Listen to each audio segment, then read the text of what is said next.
Crucifixion Jesus Christ.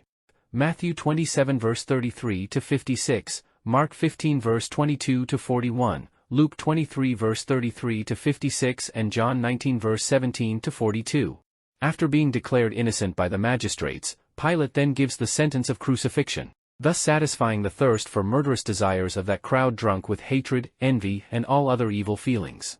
Just as the Passover lamb had to be analyzed before being sacrificed so as not to run the risk of offering something tainted to the Lord, the Lamb of God was analyzed not once, but at least 6 times to then be offered to the Father as a pleasant offering.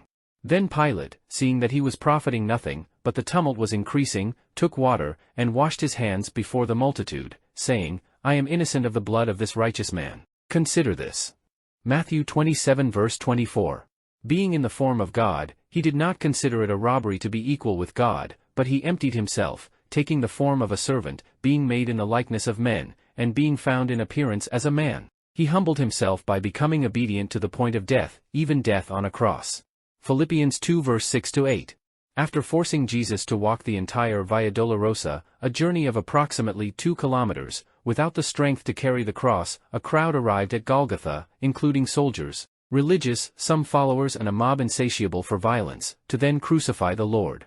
Fair. Crucifixion was a form of capital execution used by the Romans for almost 1,000 years, from the 3rd century BC to the 4th century AD.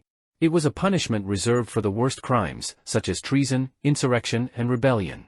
The crucifixion process was long and painful. The condemned usually died from a combination of dehydration, shock, blood loss, paralysis of the diaphragm, and impatient birds, or when Roman soldiers broke his legs, making him fall from the support on the cross and making it impossible for the condemned man to stand up again to fill his lungs with air and breathe.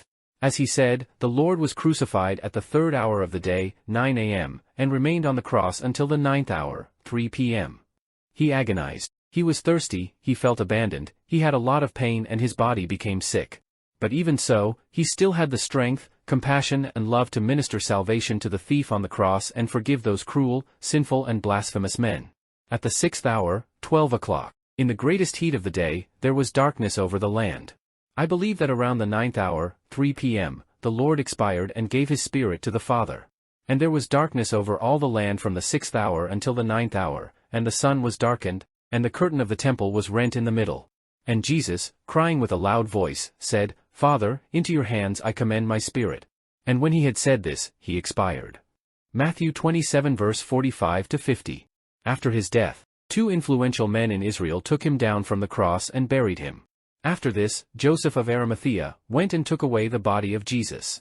And Nicodemus went also, taking a mixture of myrrh and aloes, about 100 pounds. So they took the body of Jesus and wrapped it in linen cloths with spices, as is the burial custom of the Jews. YouTube. Jesus Christ TV. Access, participate and interact.